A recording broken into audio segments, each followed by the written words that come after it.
lab lecture for determining bacterial cell numbers. Please make sure you kind of go over the background information. Quiz 8 will actually be over dilution problems. This will be a paper quiz, not a clicker quiz. Keep in mind that there should be no calculators allowed. You should just be able to do everything by hand. It's designed so that you can do it by hand, so no real tricky calculations.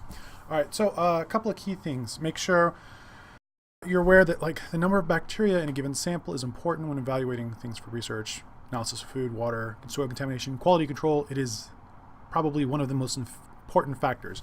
The sheer number of bacteria can influence these things greatly, so it's important to keep those in mind. The way bacteria grow when they first start out, and they start in a lag phase where they're not growing very much, then they quickly enter an exponential growth phase. During this phase, they're basically replicating faster than they could possibly die off. Then they hit a stationary phase where they're growing about as quickly as they're dying off. And a death or logarithmic phase where they're dying off faster than they can replicate, usually when they run out of nutrients or some other factor has caused them to start to die off. One of the ways you can count bacteria is with a direct microscopic count using a Petrov-Hauser cell counter. Normally this is used for something like human or mammalian cell cultures, but for bacteria it can also be used. Basically, you do some quick math using a little grid pattern on a microscope and you count the number of bacteria in the grid, and with a little bit of math you can basically figure out the number of bacteria per mil. And the downside to this is it does require a pretty high level of bacteria to count. You can also accidentally count live and dead cells. There's some ways around that, but they're a little bit tricky to make sure they work properly. But it is relatively quick and inexpensive on the plus side of things. Electronic cell counters are another method. They're very fast, they're really easy to use. The machine is pretty expensive and it counts basically all particles of a given size. So the downside to it, as it sucks up liquid and cells, anything that passes through it that interrupts the current is counted as a cell. So as long as you're about roughly cell sized, even if you're alive or dead or just a particle of some sort that's cell sized, you get counted by interrupting that current, and that's basically all it does. Another method is indirect chemical means, so basically you're measuring how quickly bacteria are using something or consuming something or their dry cell mass, some indirect method. Again, this is not an optimal method because, of course, you're losing out on very specific data. You're more or less guessing based off of this rate, this number. One of the final methods that is very useful is estimating bacterial numbers using a spectrophotometer. It's very commonly used, not necessarily how it's pictured here in the current image. A lot of people will use very small nanoscale instruments, but we've also used these larger ones as well. Basically, you shoot light through a reference sample, a blank, and it detects how much light passes through. And then you shoot it through a cell suspension, and at a certain frequency, you can measure basically anything that's going to absorb light or refract light so it doesn't hit the detector. You can determine how many bacteria are in that particular sample. It's really good because you can kind of monitor something live while it's growing, since how it's commonly used. But you do have to have kind of high amounts of turbidity to register properly, and it's an indirect method estimate because, of course, you're not measuring the bacteria, you're just measuring light moving through bacteria. And sometimes you're going to get some issues, especially if you have media that happens to absorb on the same frequency that you're monitoring on. The last method, and the most common method, is viable plate counts. It's great at determining just live numbers of bacteria. That's its primary goal. It's most frequently used. It only counts live cells. Anytime that a bacterium grows, we say that's one colony forming unit. So you could say it's one bacteria, but in reality, we call it a colony forming unit because it could be 5 or 6 bacteria. We don't really know. But we just assume it's one, so we call it a colony forming unit as a bit of a cheat descriptor. The downside to it is it takes 24 to 48 hours to grow. It also uses a lot of resources to do. So that's kind of the downside to it.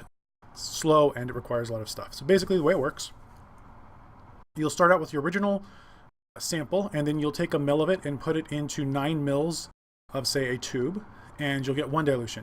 And then you can dilute it again and again and again and again and plate from each of these 1 mil, and you can determine how many bacteria in a given range are in that particular sample. You can do a little bit of math, figure out how many bacteria are on there. So you can see that this is far too thick. We can't really count individual cells. Here it's a little bit better. Here we can see a few more colonies. Here we see roughly the right amount of colonies to count, and here's far too few colonies to count accurately.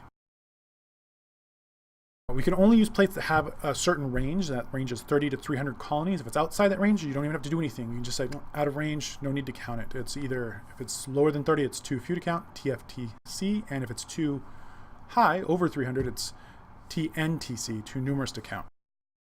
The goal is that for each plate, we'll calculate the CFU for each. And if we have multiple plates that are in range, we will average these values. And whenever we average, it's important to always remember that you need to be in the same power of 10. You can't have different powers of 10 when you average. Okay, so the way it works, there's a couple of equations you should memorize. The first one is dilution. Dilution's pretty easy. It's basically how much sample you're using divided by how much sample you're using plus dilute, how much liquid you're adding your sample to. You should also know that 1 mil and 1 gram and 1 cubic centimeter of water are all the same value. So you can interchange them as you see fit. 1 mil equals 1 gram of water.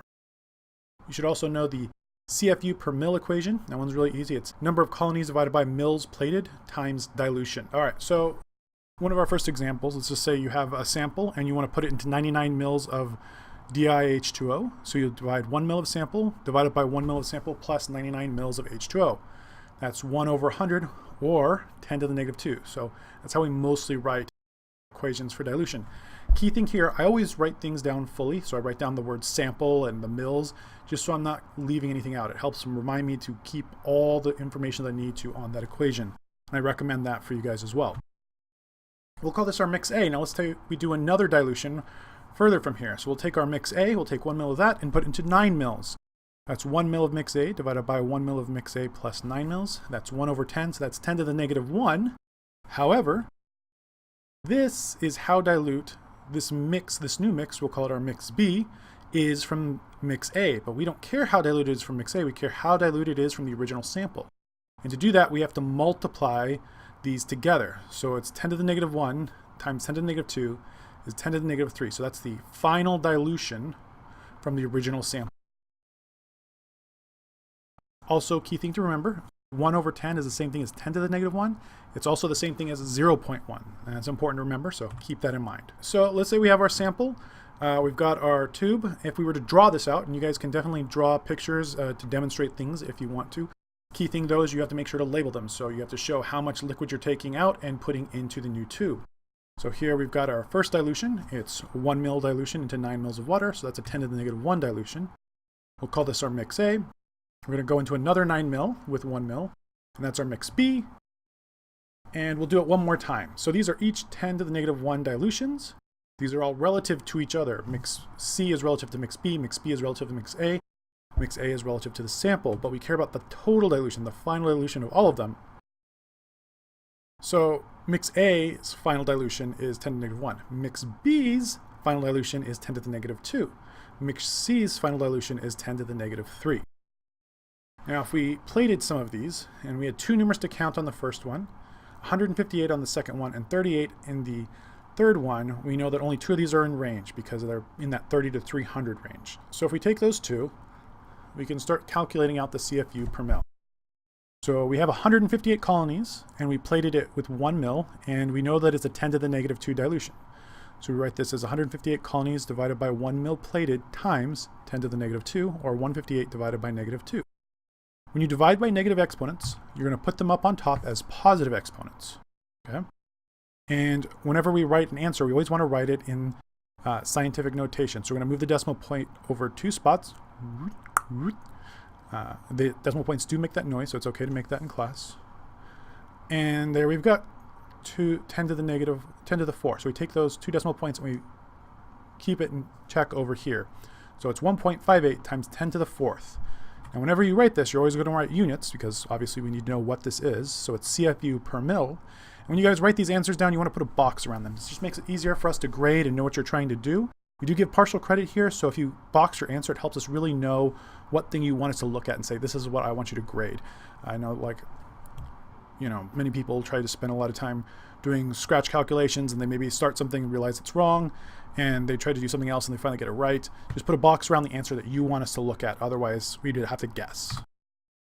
Now we've got our other plate here with 38 colonies. So we do 38 colonies divided by 1 mil plated times 10 to the negative 3. So 38 divided by 10 to the negative 3 is 3.8 times 10 to the 3. Of course, we move that decimal place over, and we of course write our units. And the last thing you want to do is put a box around it. Now, here's the trick though. We've got two usable answers, right? So we have to average them. So to average them, right, we would have to add them together. So the first thing we check is that they're in the same power of 10. So since they're in the same power of 10, we average them out. So it's 3.8 plus 1.58 equals 5.38. And then we divide by 2 because there's 2 plates that are usable. So 2 into 5 is 2, so 4 minus 4 is 1. Bring the 3 down. 2 into 13 is 12, so that's 6. And then 2 into 18 is 9, and that balances out. So the final answer is 2.69 times 10 to the 4th CFU per mil. Of course, you want to put a box around the answer, which I didn't do. A couple of key things to keep in mind though with this last one. If the power was different, let's say that this was a 3 and this was still a 4, and we wanted to make this a 4 as well, we just move the decimal place over one more time. So it'd be 0.158 times 10 to the 4. And that's how you would make them even so that you could add them together and then divide by 2.